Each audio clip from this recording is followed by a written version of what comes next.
బులెటిన్లో breaking news చూస్తున్నాం. Karimnagar mayor పీఠంపై మంత్రి పొన్నం ప్రభాకర్ కీలక వ్యాఖ్యలు చేశారు.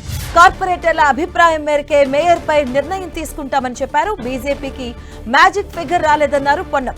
అందరినీ కలుపుకొని మేయర్ సీటు కోసం ప్రయత్నిస్తున్నామని తెలిపారు.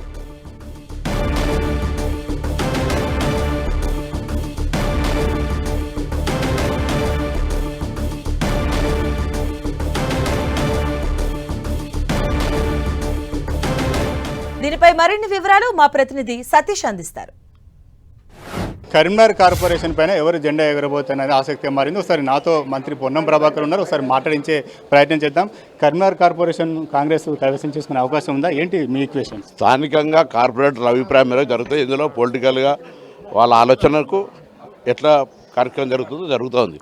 పొలిటికల్ పార్టీగా మేము గతంలో కూడా 13 స్థానాలు కలిసినప్పుడు కూడా మేయర్ అయినాం కాబట్టి ఆలోచన ఉండడం తప్పులేదు. మేము ఎవరిని ప్రజాస్వామ్యానికి వ్యతిరేకం కాదు.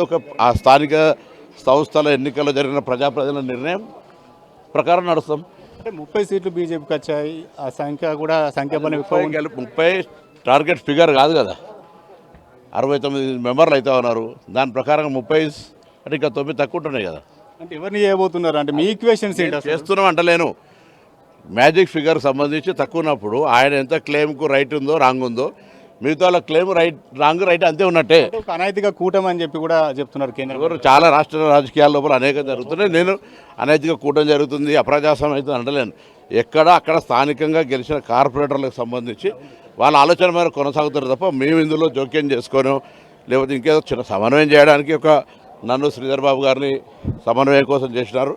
అక్కడ జరుగుతున్నటువంటి కార్పొరేటర్ల అభిప్రాయం మేరకే జరుగుతుంది. ప్రివైలింగ్ అయితే 14గా వచ్చే కాంగ్రెస్కు ఎట్లా సాధ్యం? నేనేమంటున్నా, ఇప్పుడు ఏం సాధ్యమైంది సాధ్యం కాదు ముచ్చట లేదు కదా, వాళ్ళు ఆలోచన ప్రకారం నడుస్తుందని చెప్తున్నాను. అట్లా ఇది మొత్తానికైతే కాంగ్రెస్ కైవసం చేసుకునేది మాత్రం కొంత ఆశాభావం మాత్రం వ్యక్తం చేస్తున్నారు. కరీంనగర్ కాంగ్రెస్లో కార్పొరేషన్లో ఏం జరుగుతుందో మాత్రం వేచి చూడాలి. కెమెరా పర్సన్ సుధీర్తో సతీష్, 10 టీవీ, కరీంనగర్.